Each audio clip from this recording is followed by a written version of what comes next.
C'était dimanche dernier, une femme de confession juive, semble-t-il, a été séquestrée et menacée d'être zigouillée dans l'appartement d'un homme qu'elle avait rencontré une semaine auparavant.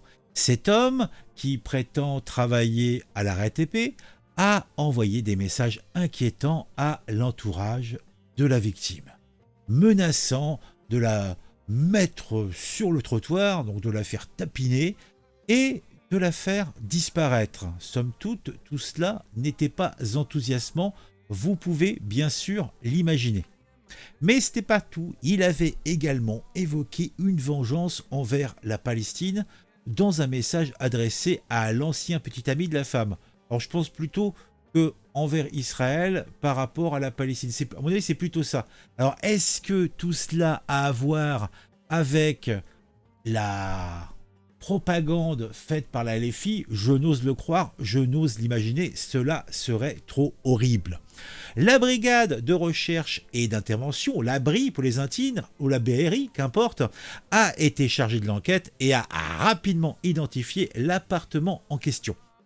La victime a été libérée saine et sauve et le suspect a été interpellé en fin de matinée de ce même dimanche à Gennevilliers. Gennevilliers étant dans les Hauts-de-Seine en Île-de-France. Il est actuellement en garde à vue et le parquet de Nanterre a ouvert une enquête en flagrance pour enlèvement, séquestration, vol et menace de mort, puisqu'il faut faire un beau petit panier garni. Dans cette affaire sordide, bien sûr, il y a eu beaucoup d'émoi de la population et de la famille, et surtout dans la communauté juive qui s'est évidemment sentie un petit peu, somme toute, un petit peu agressée en se disant qu'elle était visée. Eh oui. Donc cela a bien sûr relancé une fois de plus le débat sur la sécurité des femmes et la lutte contre l'antisémitisme. Bien sûr, de nombreux responsables politiques et associatifs ont exprimé leur soutien à la victime et leur indignation face à cet acte odieux. De son côté, le maire de Gennevilliers, Patrice Leclerc, a déclaré que cet acte ignoble ne peut rester impuni et a appelé à une mobilisation générale contre l'antisémitisme et toutes les formes de haine, bien sûr.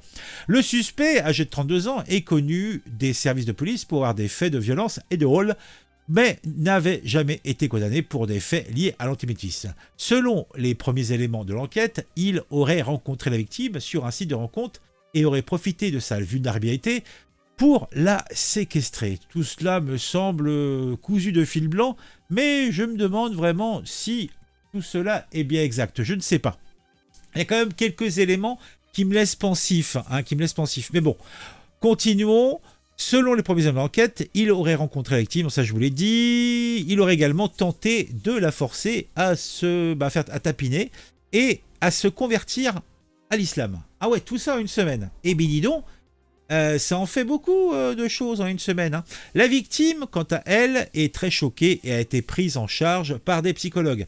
Elle a témoigné de son calvaire et a expliqué que son agresseur l'avait menacée de mort à plusieurs reprises et l'avait forcé à envoyer des messages à sa famille et à ses amis pour leur faire croire qu'elle était partie de son plein gré. Elle a également déclaré que son agresseur avait évoqué à plusieurs reprises sa haine des Juifs et d'Israël. Eh ben dis donc. Cette affaire est malheureusement loin d'être isolée. Selon le service de protection de la communauté juive, le SPCJ, les actes antisémites ont augmenté de 74% en France en 2023 par rapport à l'année précédente. Les femmes sont particulièrement touchées par ces violences qui prennent souvent la forme de harcèlement, d'insultes et d'agressions physiques. Eh ben dis donc, ça en fait des choses, hein. Face à cette situation alarmante, le gouvernement a annoncé un plan de lutte contre l'antisémitisme et le racisme doté de 100 millions d'euros. Bigre. Ce plan prévoit notamment le renforcement de la sécurité autour des lieux de culte et des écoles juives, la formation des policiers et des magistrats à la lutte contre les discriminations et la création d'unités spécialisées dans la lutte contre la haine en ligne. Eh ben dis donc, c'est pas nouveau tout ça, mais ça a déjà été mis en place. Bon, et puis, patatras, on a BFM qui nous dit non, que nenni, tout cela n'est pas exact. On va revenir là-dessus, puisque plusieurs éléments ne sont pas conformes à la réalité telle qu'elle est connue actuellement. Alors, on va écouter la petite dame qui va nous raconter tout ça. C'est peut-être elle qui le dira le mieux. Première indication d'abord, selon nos informations, la séquestration n'a pas été retenue par le parquet. C'est important. Je vais vous raconter l'histoire. Ça se passe dimanche dernier. Vers 11h, la police est avertie qu'une jeune femme serait séquestrée, une jeune femme de confession juive, c'est important, serait séquestrée dans un appartement à Gennevilliers. Comment est-ce qu'ils le savent ? Eh bien, elle a téléphoné à sa mère en lui indiquant qu'elle était au domicile d'un homme qu'elle avait rencontré peu de temps auparavant et qui ne la laisse pas sortir. C'est pourquoi on parle de séquestration. Mais en fait, ce n'était pas une séquestration, estiment pour l'instant les enquêteurs. C'est sa mère donc qui prévient la police. Le parquet de Nanterre est alerté, ouvre tout de suite une enquête en flagrance et l'enquête va aller très vite, va permettre d'identifier d'abord le domicile où se trouve la jeune femme, d'interpeller l'homme en question. Il est interpellé dimanche par la BRI. Il a 32 ans. Il est placé en garde à vue dès dimanche et il a été déféré aujourd'hui. Mais il a été déféré et il ne sera jugé que le 21 juin prochain pour des faits qualifiés d'usage de stupéfiants et menaces de mort matérialisées par écrit en raison de la religion. Il a envoyé des SMS à la famille et aux petits amis et c'est la raison pour laquelle il va être poursuivi. Elle, la jeune femme, quand elle a été entendue par les enquêteurs, elle fait état de viol.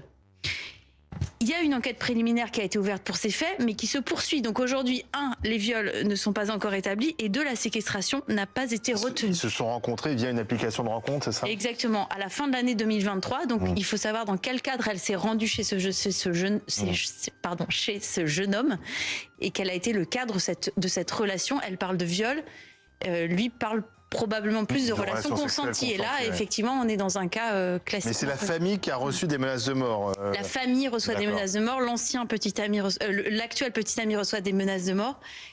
L'actuel ou l'ancien ? Tout cela n'est pas clair. Donc, si c'est l'ancien, donc si c'est l'actuel petit ami, qu'est-ce qu'a fouté chez ce mec ?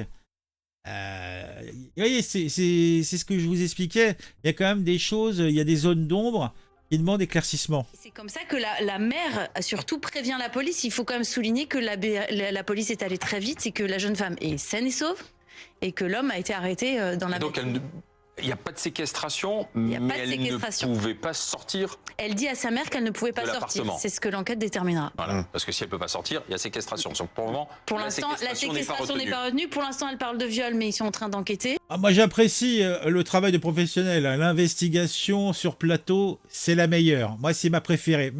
C'est un délice. Et pour l'instant, la seule chose qu'on sait, c'est qu'il va être jugé le 21 juin. Et il a fait référence au conflit à Gaza ? Alors moi, je n'ai pas le contenu des SMS pour l'instant. Je sais que ce sont des SMS menaçants. Lui parle plutôt de provocation et non pas de menace. C'est sa ligne de défense pour l'instant. Je pense qu'on y verra quand même. Mais la religion, le fait qu'elle soit juive, entre... Oui, puisqu'il est poursuivi pour menace de mort matérialisée par écrit en raison de sa religion. Donc je ne sais pas quels sont les mots exacts, mais en tout cas, c'est en lien avec sa religion. Donc elle est de confession juive. Eh ben dis donc. Bon, on va s'arrêter là. Somme toute, tout cela n'est pas clair. Hein. Il y a quand même beaucoup de zones d'ombre. Donc, je pense qu'on reparlera de cette histoire. En tout cas, dites-moi en commentaire ce que comment vous interprétez ça. Hein. Si, comme moi, vous trouvez qu'il y a des trucs bizarres. Moi, il y a des trucs louches. Hein. Je sais pas. Il y a un truc qui me trouble. Alors, peut-être des éléments ont mal été transmis. Allez, on se retrouve très vite pour une nouvelle vidéo sur un sujet qui m'a intéressé et qui, je l'espère, vous intéressera aussi. À très vite.